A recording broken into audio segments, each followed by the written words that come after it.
Okay, so in the last lecture हम लोगों ने कैपेसिटेंसेस इन सीरीज देखा था. In detail, we have seen what a series combination of capacitor looks like. हमको आज देखना है capacitors in parallel. So capacitors in parallel. So for a parallel combination of capacitor क्या होता है that you have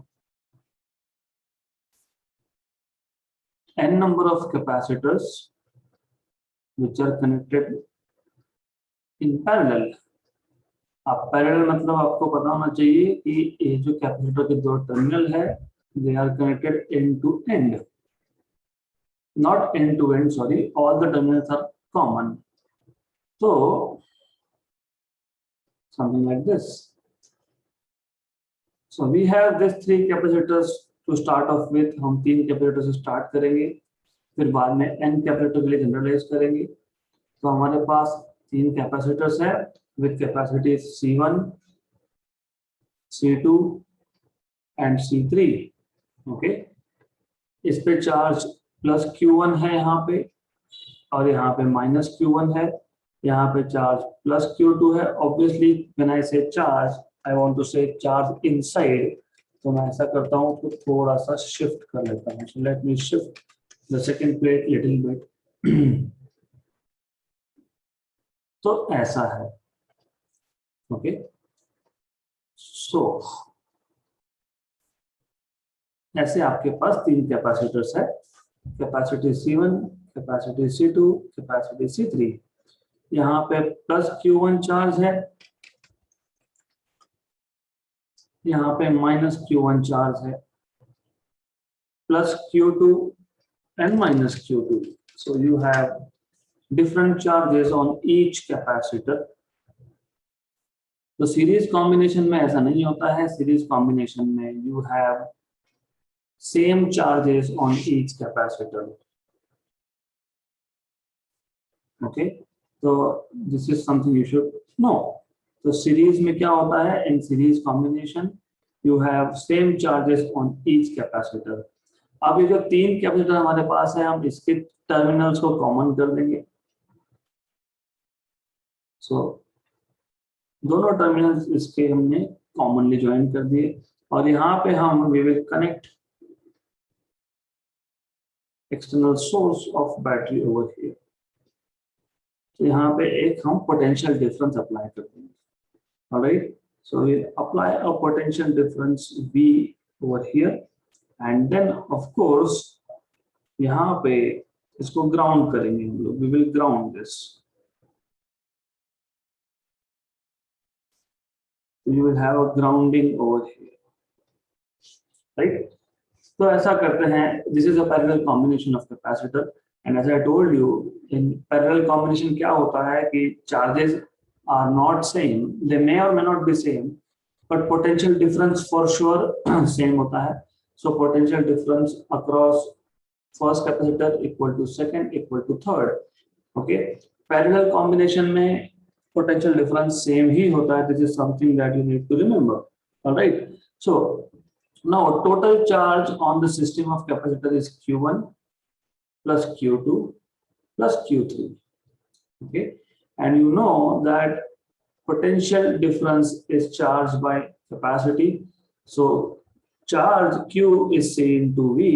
So this is CV equal to C1V plus C2V plus C3V. अब यहाँ पे you remember this is parallel combination.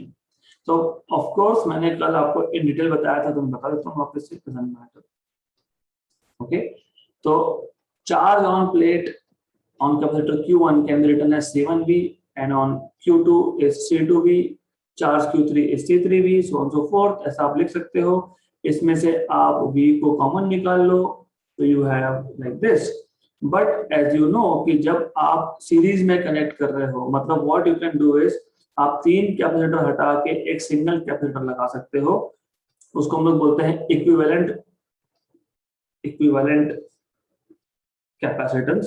तो you can in reality move ये तीनों को हटा के आपने एक सिंगल लगा दिया, इसका कैपेसिटी आपको पता है, we will denote this capacity by CS because this is equivalent capacitance, CP parallel में है इसलिए CP। Okay, so this is voltage V, ये पोटेंशियल है। तो अब इस केस में total charge you can write down as CP into V।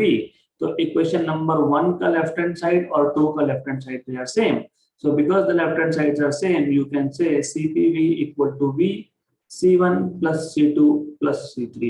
तो VV कैंसिल हो जाएगा, तो आपको मिल जाएगा capacitance in parallel, equivalent capacitance in parallel as C1 plus C2 plus C3। ये हो गया तीन कैपेसिटर्स के लिए। अगर आपके पास ज्यादा कैपेसिटर्स है तो you can write down CP as C1 plus C2 plus C3। अगर आपके पास n कैपेसिटर तो प्लस CN, राइट। अगर इट हैपेंस कि सारे के सारे कैपेसिटर्स जो है वो इक्वल कैपेसिटी के है, तो you can write down C plus C n times, ऐसा लिख सकते हो। Okay, n times, you can write it like this. तो you will have parallel capacitance as n into C। Okay, तो कैपेसिटेंस इन पैरेलल में connect करने के बाद इक्विवेलेंट कैपेसिटेंस बढ़ रहा है और सीरीज में कनेक्ट करने के बाद कम हो रहा है। रेजिस्टेंस का उल्टा होता है। In case of resistances, when you connect resistors in series, equivalent resistance बढ़ता है और पैरेलल में कम होता है। So that is the other way around. Alright, तो ये हमने कल देखा था। So let us quickly note it down and then we have to solve some numericals today related to this. So as you can see in the diagram, हमने कैसे connect किया है वो मेंशन कर देंगे। फर्स्ट हम लोग सिस्टम को डिस्क्राइब कर देंगे। सो यू कैन से the parallel arrangement of capacitors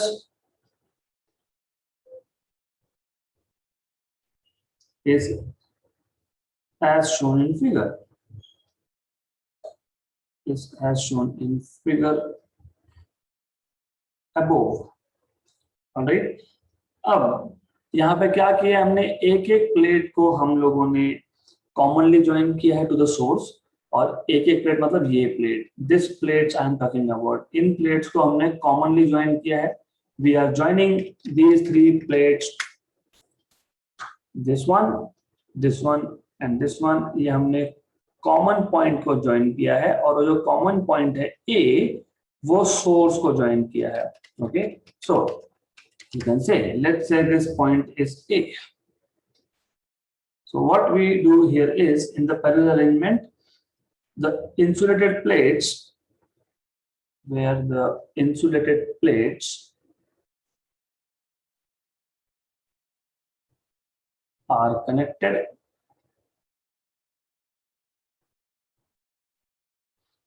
to a common terminal, A, which is joined to the source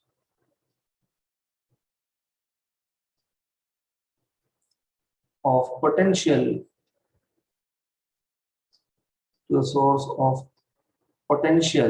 while the other plates, जो बाकी के जो प्लेट्स है, सेकेंड प्लेट्स जो है वो आपने एक कॉमन पॉइंट बी पे कनेक्ट किया है और वो बी ग्राउंड किया है।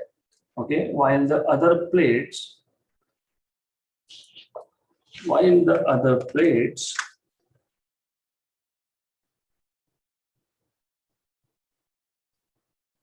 are connected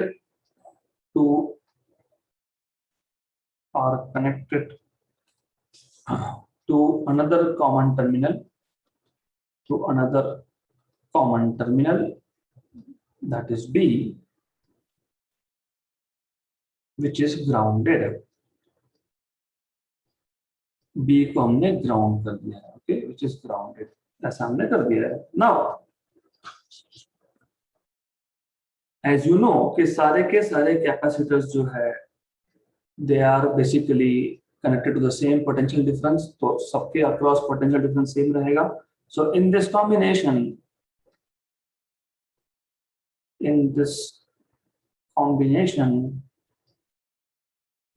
all the capacitors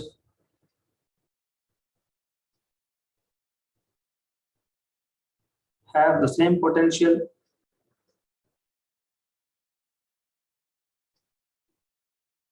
have the same potential difference, while but different amount of charges, different amount of charges on them.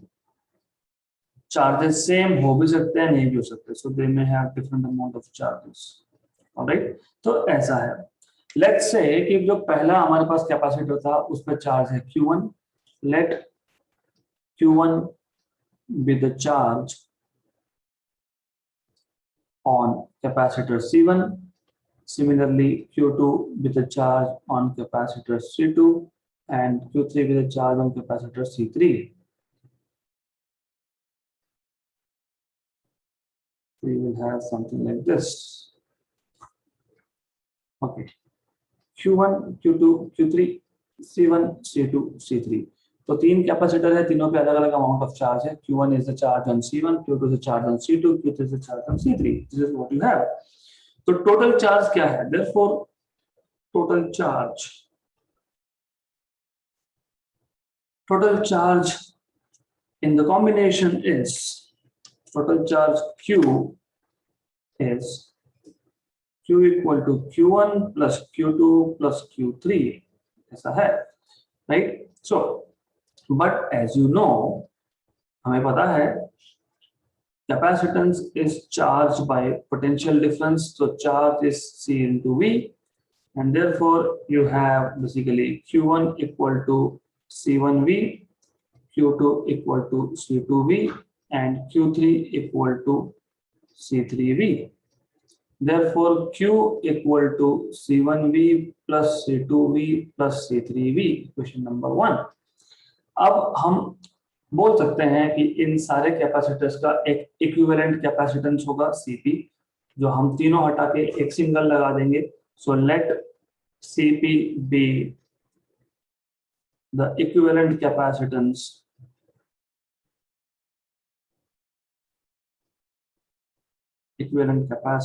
of the combination. Okay, so you can have Cp as equivalent capacitance of the combination. Okay, so therefore total charge Q is equal to Cp into V, equation number 2. Therefore from 1 and 2, what you can get is Cpv is equal to C1V plus C2V plus C3V. Therefore Cp is equal to C1 plus C2 plus C3. Okay, so ये आ गया आपका capacitance in parallel, right? So this is effective capacitance. So this is the effective capacitance. This is the effective capacitance for the combination of three capacitors.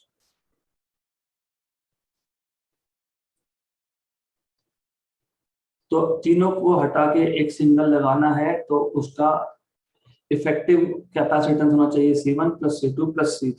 Okay, अगर हमारे पास n capacitors है, so if we have n capacitors, if we have n capacitors,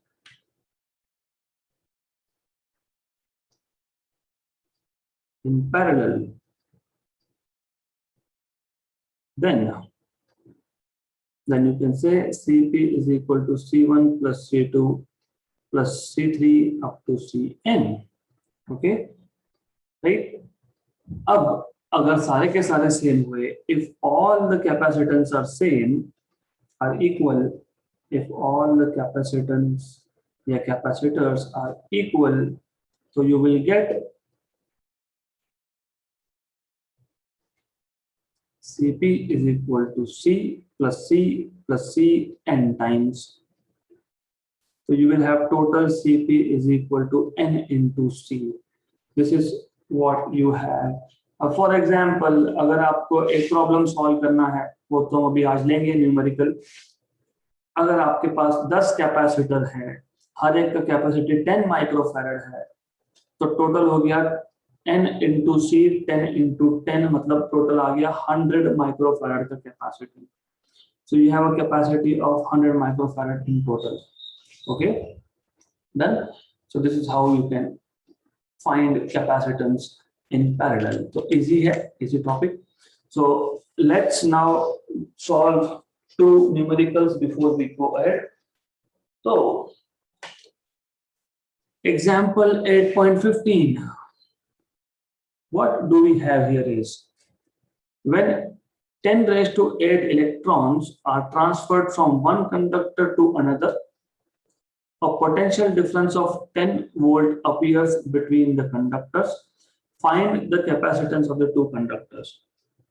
Easy है, आपके पास एक conductor है, okay, आपने एक conductor से दूसरे कंडक्टर पे 10 पावर 8 इलेक्ट्रॉन्स ट्रांसफर कर दिए। Okay, so this system of two conductors will become a capacitor.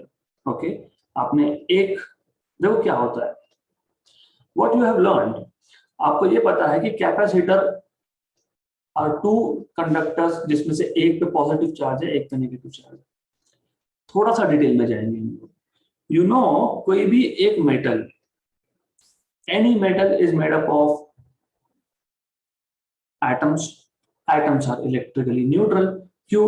क्योंकि जितना पॉजिटिव चार्ज न्यूक्लियस में होता है उतना ही नेगेटिव चार्ज इलेक्ट्रॉन्स के पास है, right? You know number of protons and number of electrons are same in atom.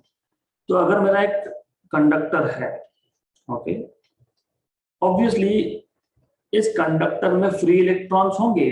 Free electron मतलब they are free to move throughout the conductor, लेकिन overall total positive charge इस conductor में और total negative charge इस conductor में same है ना? क्योंकि एटम जब एटम के पास ही number of positive and number of negative charges equal है, तो ये जो मेटल है ये बना तो एटम से ही है।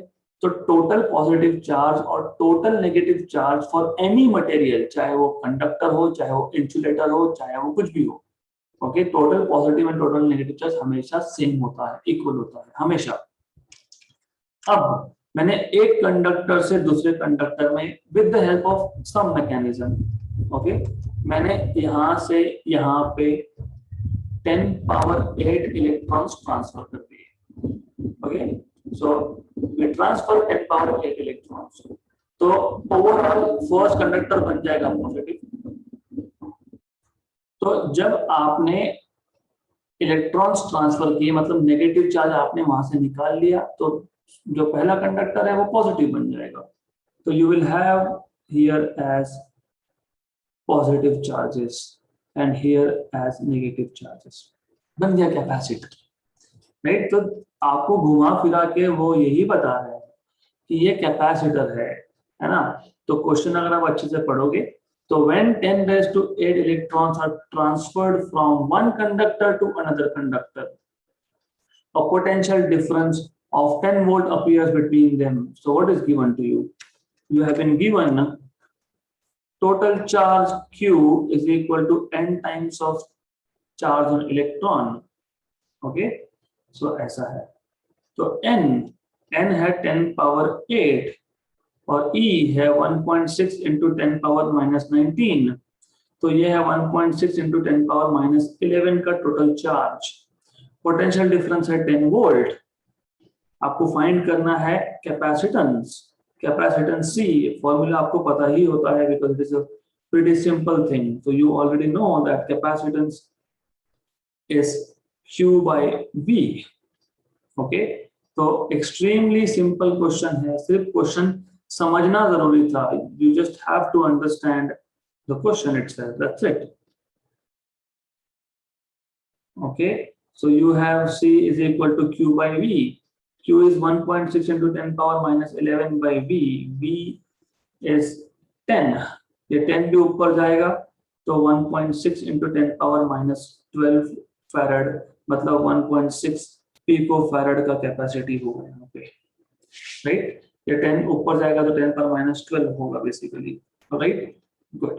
तो there is a misprint in the book, वहां पे 10 पर -10 लिखा है विच इज नॉट करेक्ट। तो 1.6 इंटू 10 पावर -10 ऐसा लिखा है which is not correct at all. Good. तो क्या किया हमने, just formula Q by V is capacitance, that's it। इतना easy question था ये।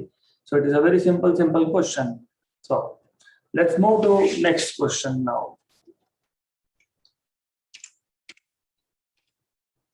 अगला question, example 8.16। From the figure given below, find the value of the capacitance C if the equivalent capacitance between A and B is to be 1 microfarad। मतलब ऐसा है कि A और B इन दो टर्मिनल्स में total capacitance, equivalent capacitance 1 microfarad होने के लिए what should be the value of this capacitor C। okay, so I am going to tell you how to solve this। इसका स्टेप्स याद रखना क्योंकि हमको जेईई नीट में लगने वाला है ये। तो आइडिया ये है कि देखो हमारे पास सबसे पहले आप सर्किट का एनालिसिस करना सीखो। सबसे पहले फाइंड आउट कौन कौन से कैपेसिटेंसेस सीरीज में है, कौन से पैरेलल में है। ये दोनों पैरेलल में है, ये दोनों सीरीज में है। तो लेट्स से ओके, तो हमको फाइंड सी करना है of course. So C1 and C2 are in series, उनका इक्विवेलेंट निकाल लेंगे, right. So let CS be there equivalent capacitance. ये इक्विवेलेंट कैपेसिटेंस है, ओके। Therefore you have, आपको पता है 1/CS equal to 1/C1 plus 1/C2।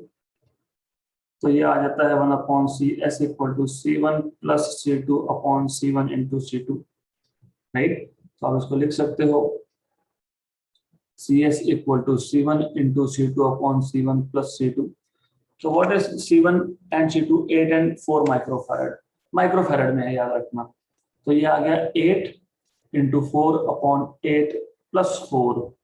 तो ये आपके पास आएगा 32/12, है ना। 8 for the 32/12। तो दिस इज लाइक 16/6, 16/4 का टेबल में है ना ये, राइट। 4 3 एंड अगेन 8 ठीक है। 8/3 माइक्रोफैराड आ गया। सिमिलरली एज यू सी, ये जो दोनों है C4 C5 ये पैरेलल है। So also C4 and C5 are in parallel। आपको पता है कि पैरेलल कॉम्बिनेशन में आप क्या करते हो, इन पैरेलल कॉम्बिनेशन में right down CP is equal to C4 plus C5। Okay, C4 कितना 4, C5 कितना 4, 4 plus 4 8 माइक्रोफैराड आ गया आपका। This is 8 microfarad capacitance. Okay, so ये 8 माइक्रोफैराड कैपेसिटेंस है आपके पास। तो you have CP is equal to 8 microfarad. ये आ गया आपके पास capacitance in parallel, in series. मतलब अब मुझे अगर सर्किट को सिंप्लीफाई करना है तो what I will do is, यहाँ पे एक C दिखाऊंगा, यहाँ पे एक CS दिखाऊंगा। This will be obviously CP, और ये CP और ये C3 ये वापस सीरीज में है। तो पहले सॉल्व कर लेते हैं फिर। तो we'll solve this first। You see this C3 and this is in series again। So now C3 and CP are in series। तो इसका इक्विवेलेंट निकाल लेंगे CS dash. So CS dash is equivalent।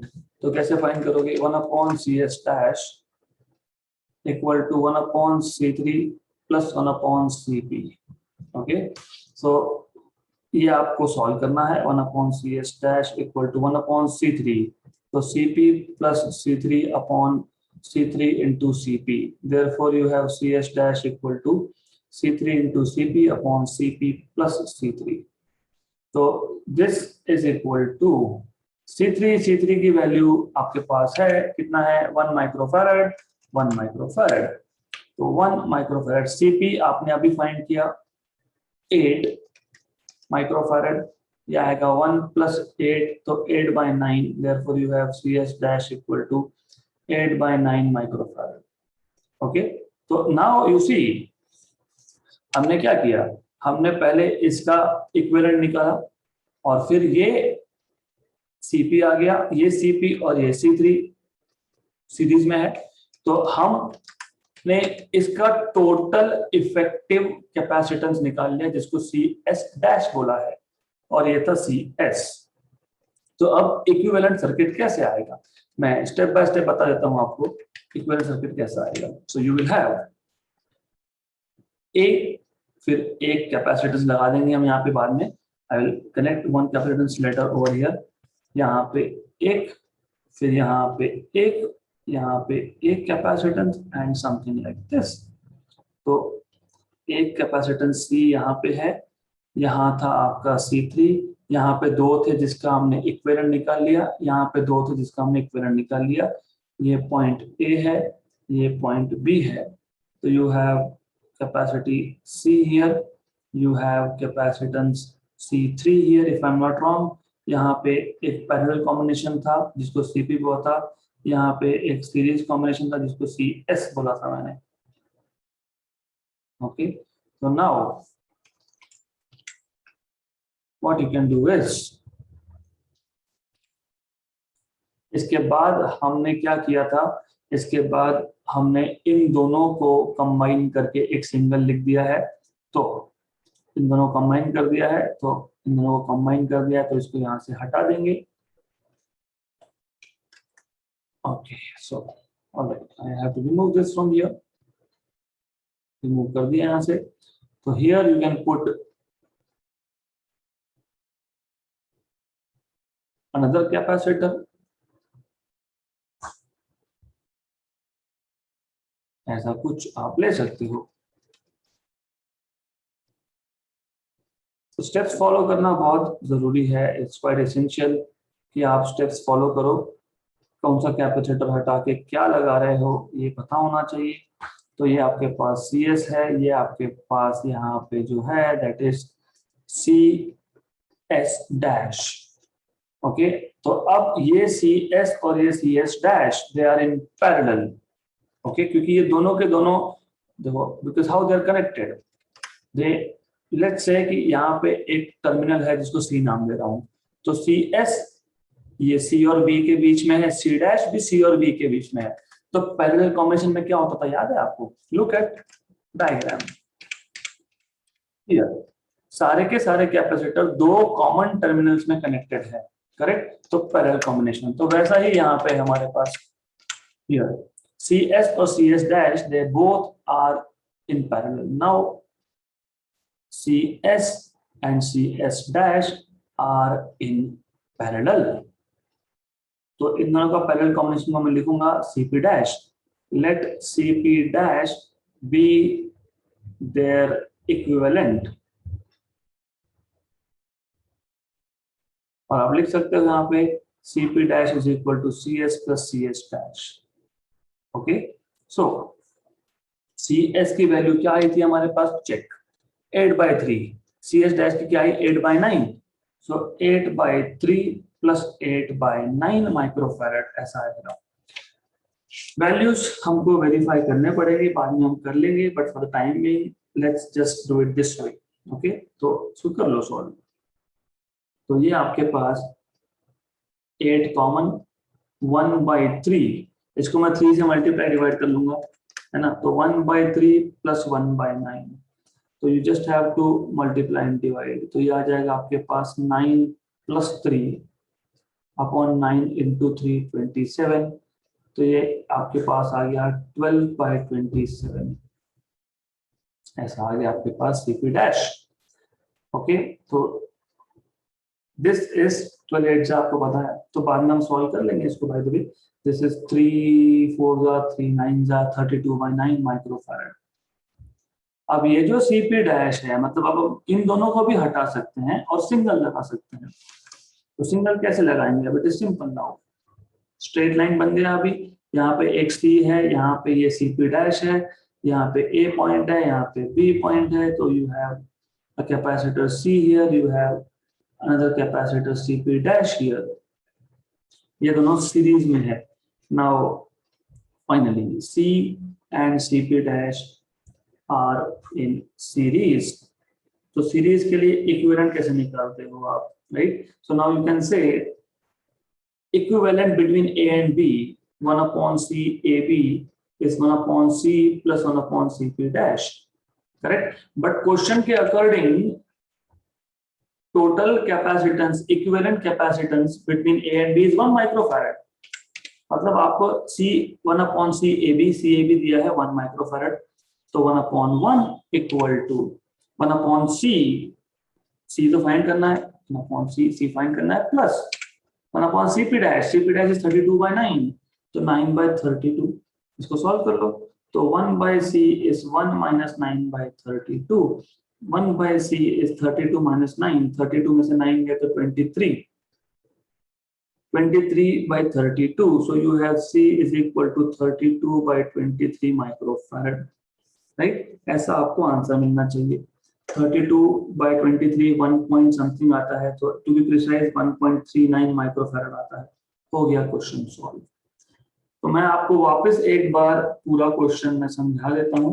It's a very interesting question, और ऐसे type के questions आपको लगने वाले हैं बाद में।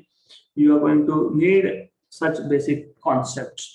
तो देखो बेसिकली हमारे पास सर्किट कैसा था। So we had a circuit like something like this.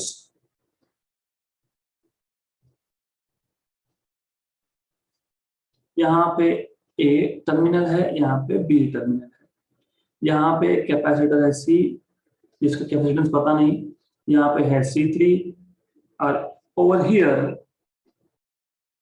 यहाँ पे एक है C1 C2, यहाँ पे था C4 और C4 को पैरेलल में था C5, so that I will draw। ये कैपेसिटेंस है C, यहाँ पे था C3, यहाँ पे था C1, यहाँ पे था C2, यहाँ पे है C5, C5 को पैरेलल में है C4।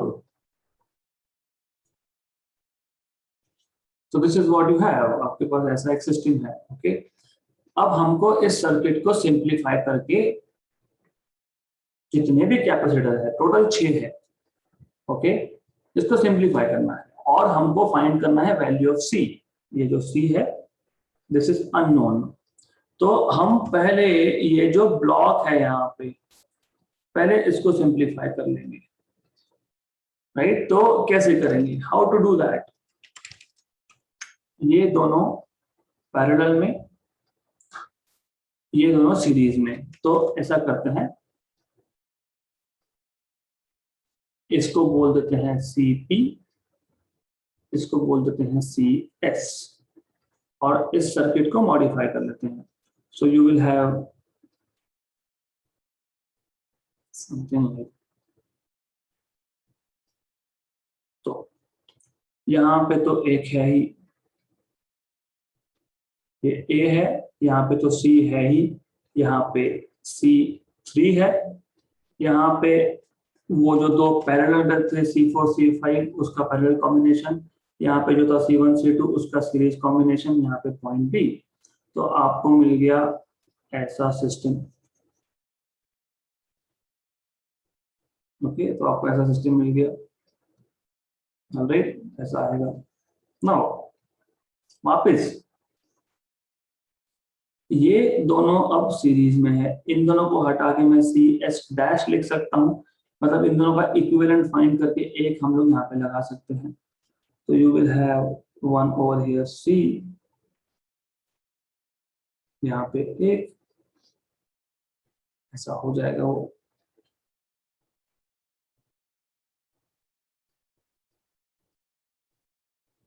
तो A कैपेसिटी है C, यहाँ पे कैपेसिटी है CS डैश, यहाँ पे कैपेसिटी है CS और यहाँ पे पॉइंट है B।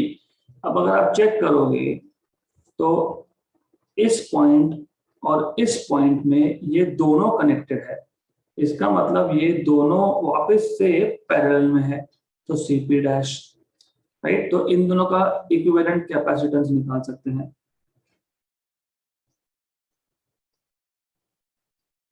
तो इन दोनों का हम इक्विवेलेंट कैपेसिटेंस निकाल सकते हैं, राइट। फिर अल्टीमेटली आपको मिल जाएगा यहाँ पे C और यहाँ पे CP डैश, ये आ गया A पॉइंट, ये आ गया B point, this is C, this is CP dash, this two are in series, ये दोनों सीरीज में है बेसिकली, ओके। तो और A और B का आपको पता ही है 1 माइक्रोफैरड है, ये भी आपने वैल्यू फाइंड करके रखी है, तो C मिल जाएगा। तो this is how you are solving this particular question. तो ऐसा आपको ये क्वेश्चन सॉल्व करना है। It's a very good question. I will keep this diagram, मैं इस डायग्राम को रखता हूं, I will not delete this, मैं इनफैक्ट इसको प्रॉपर वे में अरेंज कर देता हूं। तो स्टेप्स कौन कौन से फॉलो किए वो बता देता हूं मैं आपको। तो ऐसा है फाइनली, ओके। तो otherwise it's okay that I put this thing over here. So these are all the steps that we have followed. हमने ये सारे steps follow किए। Step number 1, step number 2, step number 3, and lastly step number 4. ये चारों steps हमने follow किए। Okay, this is what you have. Alright, good. तो ये सारे steps आपको follow करने पड़ेंगे। Steps to be followed.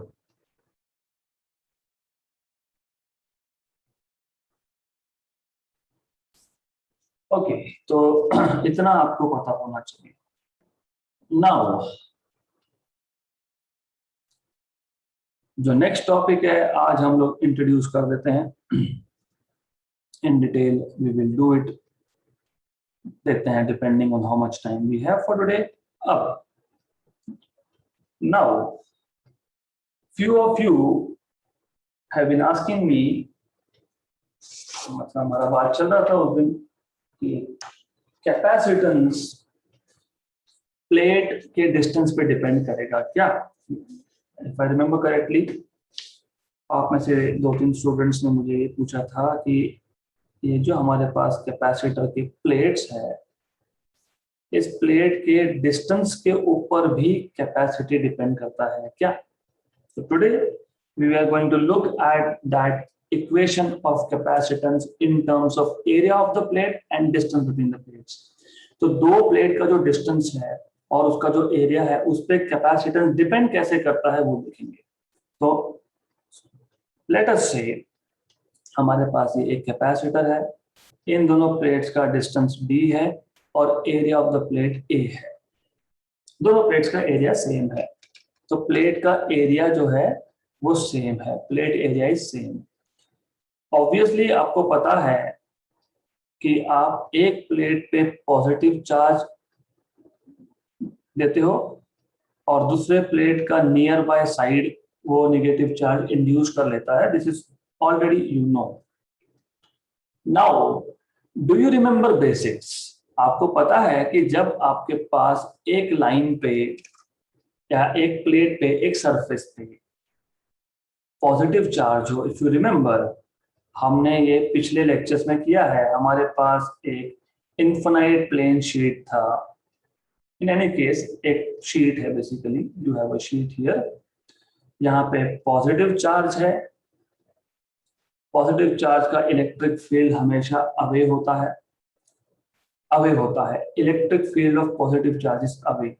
तो ये जिस प्लेट पे पॉजिटिव चार्ज है उसका electric field away from the plate, मैं अवे दिखा रहा हूं, अवे दिखा रहा हूं और अवे दिखा रहा हूं। तो red arrows here, red arrows indicate electric field due to first plate, क्योंकि आगे होना चाहिए, और इन केस अगर प्लेट पे चार्ज नेगेटिव है, so if you have negative charge on plate, in that case electric field is towards, all right। तो अब ऐसा है, ये जो मैं ब्लू एरो अभी ड्रॉ करने वाला हूं, द डायरेक्शन मैटर्स हियर, क्योंकि यू सी यहां पे in this case electric field of plate 2 is towards the negative plate, so E2 is towards the negative plate, all right, good। Now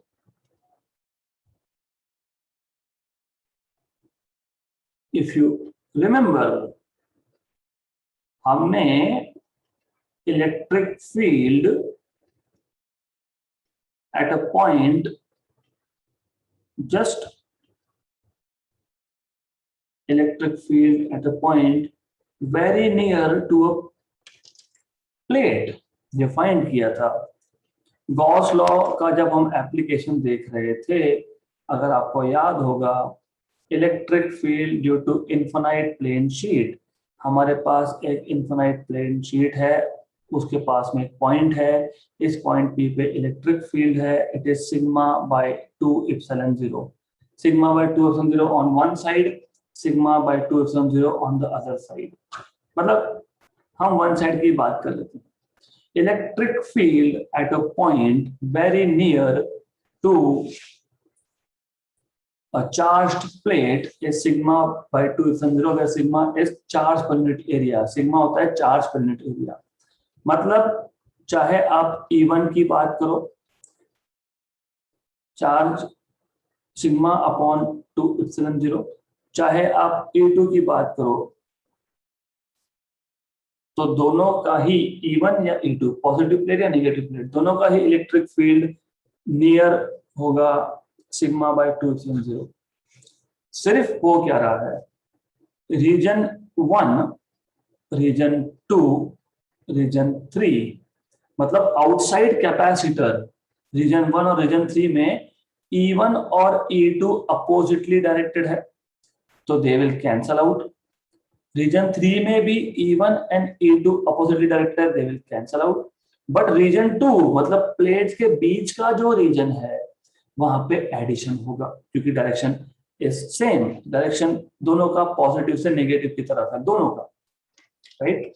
So in between the plates, total electric field E is E1 plus E2, that is sigma by 2 epsilon 0 plus sigma by 2 epsilon 0. So this is what you have. This is what you have. So total electric field E is sigma by epsilon 0. कहाँ पे? In between the plates. अब मान लेते हैं कि ये जो दोनों प्लेट्स है, इन दोनों का पोटेंशियल डिफरेंस V है, क्योंकि दोनों प्लेट्स का पोटेंशियल अलग अलग है, तो दोनों प्लेट्स में पोटेंशियल डिफरेंस होगा। मैं उसको V बोल रहा हूँ, मैं डेल्टा V को V बोल रहा हूँ, right. Do you remember 11th electrostatics, electric field is potential difference per unit length, तो electric field E is potential difference V upon distance D. Equation number 2. From 1 and 2, you have V by D is equal to sigma by epsilon 0.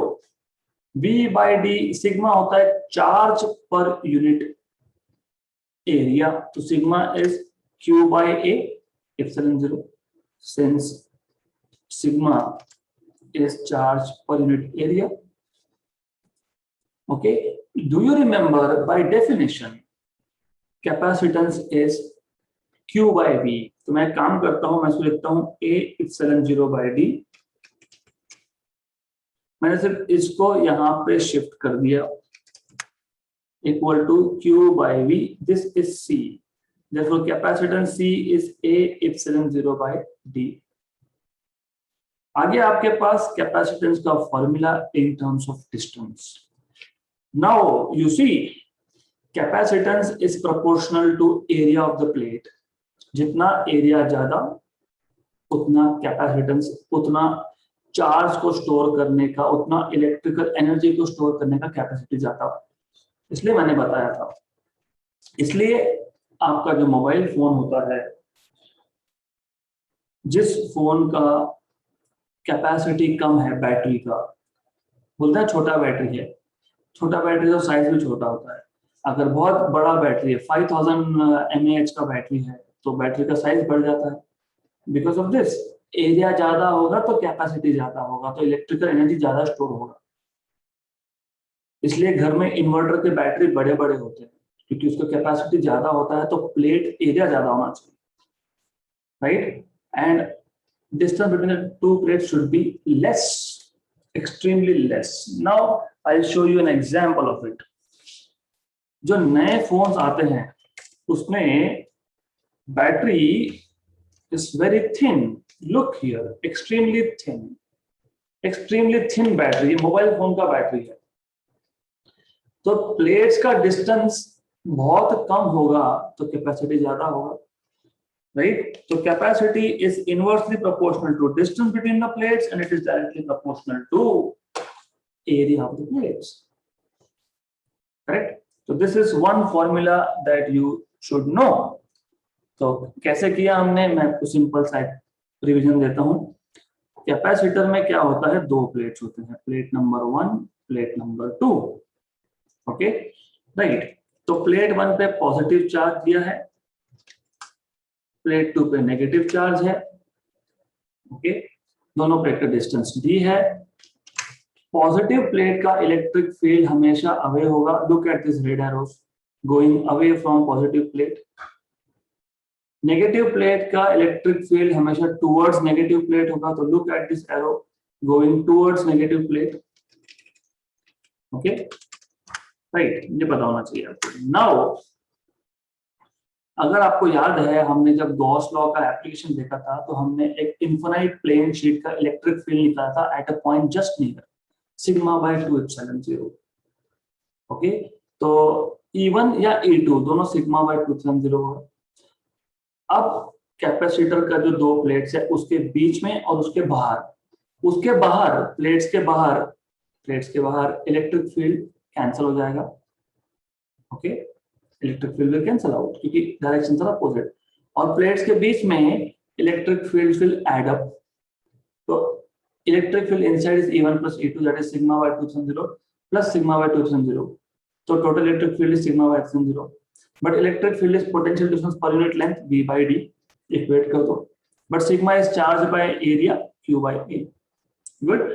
तो सिर्फ rearrange करके Q by V equal to A एप्सिलॉन 0 by D मिल गया, but Q by V is capacitance C, तो C मिल गया A epsilon 0 by D. This is how you find out equation of capacitance in terms of area in D. तो in the next session मैं ये वापस revise करूंगा, और हम लोग इसके बाद यहाँ पे इन दोनों प्लेट्स में के बीच में एक डाइलेक्ट्रिक भी इंसर्ट करेंगे, and we will see what is the effect of dielectric on capacity, वो हम कल देखेंगे। We will stop here for today.